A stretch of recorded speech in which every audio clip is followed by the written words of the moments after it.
कांप रहे थे। मेज पर रखे उस पुराने कोट के टुकड़े से अब भी ताजा खून रिस रहा था। ये सिर्फ एक बेजान कपड़ा नहीं था, ये मिस्टर देशमुख की मौजूदगी का सबूत था।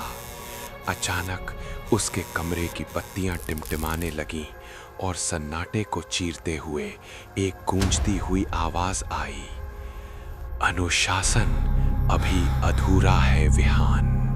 वो घबराकर बाथरूम के आईने की ओर भागा ताकि अपने चेहरे पर पानी डाल सके, लेकिन जैसे ही उसने आईने में देखा, उसकी चीख निकल गई। आईने में उसका अपना चेहरा धुंधला था और उसके पीछे मिस्टर देशमुख खड़े थे। उनकी सफेद, बिना पुतली वाली आंखें विहान की रूह को कुरेद रही थी।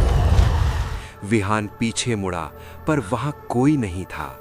सिर्फ फर्श पर गीले जूतों के निशान बन रहे थे। विहान समझ गया कि ये साया उसका पीछा नहीं छोड़ेगा। वो हिम्मत जुटाकर आधी रात को वापस उसी पुराने स्कूल पहुंचा। वहां गलियारे में उसे स्कूल का पुराना चौकीदार रघु मिला। रघु की आंखें फटी की फटी थीं और वो एक पुरानी लालटेन थामे कांप रहा था। उसने फुसफुसाते हुए कहा, तुमने उसे जगा दिया है, वो अपनी अधूरी सजा पूरी करने आया है। रघु ने एक खौफनाक राज खोला। 20 साल पहले कुछ बिगड़े हुए स्टूडेंट्स ने मजाक में मिस्टर देशमुख को उसी बाथरूम के आखिरी स्टॉल में बंद कर दिया था। उसी रात शॉर्ट सर्किट से स्कूल में आग लग गई थी। मिस्टर देशमुख चिल्लाते रहे, दरवाजा पीटते रहे, पर कोई उन्हें बचाने नहीं आया। वे उस आग में जिंदा जल गए थे और अब वे हर उस छात्र को ढूंढते हैं जो अनुशासन तोड़ता है।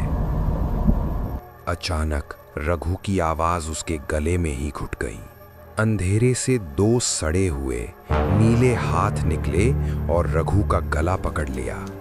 मिस्टर देशमुख की भयानक आकृति दीवार से साए की तरह उभरी। उनके चेहरे की खाल पिघलते हुए मांस जैसी लग रही थी। इससे पहले कि विहान कुछ समझ पाता, मिस्टर देशमुख रघु को घसीटते हुए गहरी छाया में ले गए। विहान अब अकेला था। वो बदहवास होकर उसी पुराने बाथरूम की ओर भागा जहां से ये सब शुरू हुआ था। उसे लगा कि शायद वहीं इस आतंक का अंत होगा। बाथरूम के अंदर का नजारा बदल चुका था। दीवारें अब ईंटों की नहीं, बल्कि धड़कते हुए काले मांस की तरह लग रही थीं। हर टॉयलेट स्टॉल से सिसकियों और खुरचने की आवाजें आ रही थीं। मिस्टर देशमुख अचानक विहान के सामने प्रकट हुए। उनकी लंबाई अब सामान्य से कहीं ज्यादा थी और उनके नाखून नुकीले और काले थे। उन्होंने एक पुरानी हाजिरी रजिस्टर निकाली जिसके पन्ने खून से सने और काले पड़ चुके थे। विहान, अनुशासनहीनता, देरी, अंतिम सजा।